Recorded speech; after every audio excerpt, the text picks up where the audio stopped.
¿Necesitas mantener el control? ¿Qué perdés cuando perdés el control? Muy frecuentemente escuchás o empleás la frase perder el control como si fuera algo malo. Te habrás escuchado decir, esto se fue de control, como si controlar fuera alguna especie de solución cuando se presenta alguna situación, como si controlar te brindara algún tipo de calma.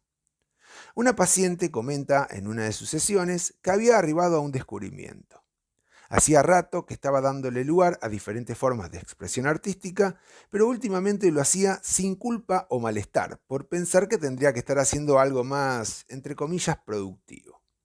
En su familia, todo lo relacionado a lo artístico era el equivalente a perder el tiempo. Es muy curioso este dato porque en su familia hubo varios integrantes que se dedicaron a diferentes expresiones artísticas, pero siempre como un hobby y no como modo de vida. Todo aquello que se alejaba de lo que el mandato familiar imponía era denigrado por su familia y era degradado a la condición de pelotudez.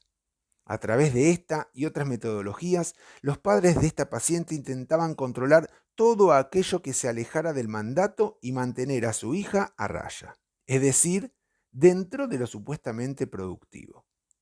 Así fue como su interés por el arte, que venía desde muy joven, fue dejado por ella en un segundo plano para vivir dignamente. Eso no sirve para nada. Es al pedo. Esas boludeces eran las frases que le habían quedado marcadas a fuego y al parecer habían controlado su naciente interés artístico. A tal punto fue así que reconoció en sí misma un constante intento por controlar todo lo que sucedía a su alrededor, y que eso era el equivalente a mantenerse en control. Es decir, que lograba la calma teniendo control sobre todo lo que estaba por fuera de ella, llegando al punto de intentar satisfacer las demandas de todos para evitar que alguien pierda el control enojándose y ella sea la culpable. Se describía a sí misma como una especie de inodoro, donde todos podían depositar su mierda. Intentaba así controlar el estado de ánimo de los demás, siendo lo que esperaban de ella, tragándolo todo. Curiosa la repetición, ¿no? La misma estrategia que utilizaba su familia con ella, pero esta vez era ella aplicándola al resto del mundo. De ser controlada a controlarlo todo. Un pequeño paréntesis.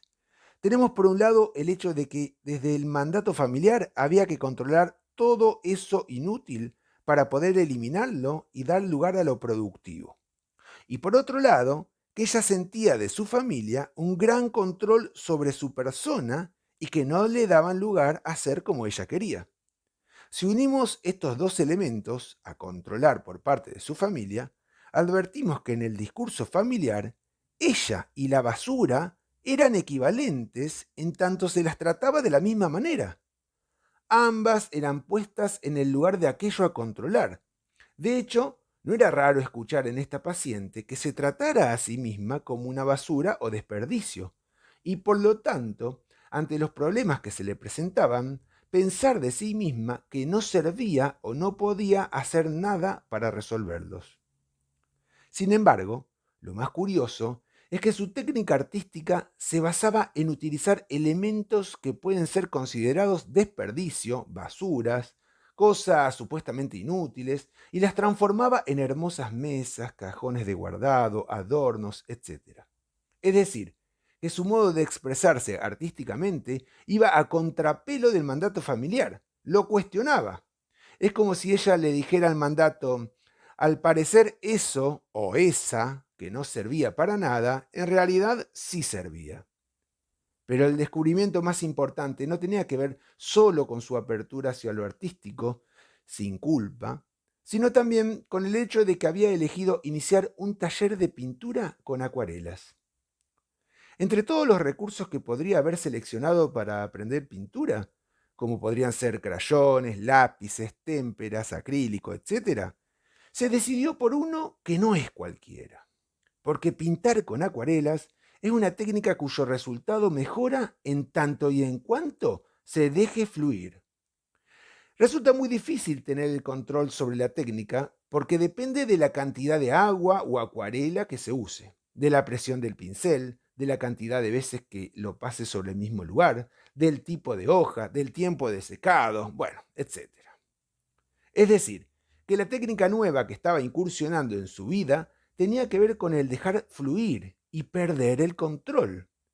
Pareciera, no sé para vos, pero al menos para esta paciente, que después de todo perder el control habilitaba más de lo que perjudicaba. Perdiendo el control, esta paciente pudo configurar vínculos más sanos y no buscar satisfacer demandas que no le correspondían. Le permitió dejar de perderse de vista para colmar las expectativas de los demás. Además pudo dedicar más tiempo y energía a lo que le gustaba. Es decir, pudo hacer un movimiento en el momento en que dejó de tragarse la mierda de los demás para obtener su aceptación y comenzar a hacer con la basura que supuestamente ella era algo que le dé satisfacción.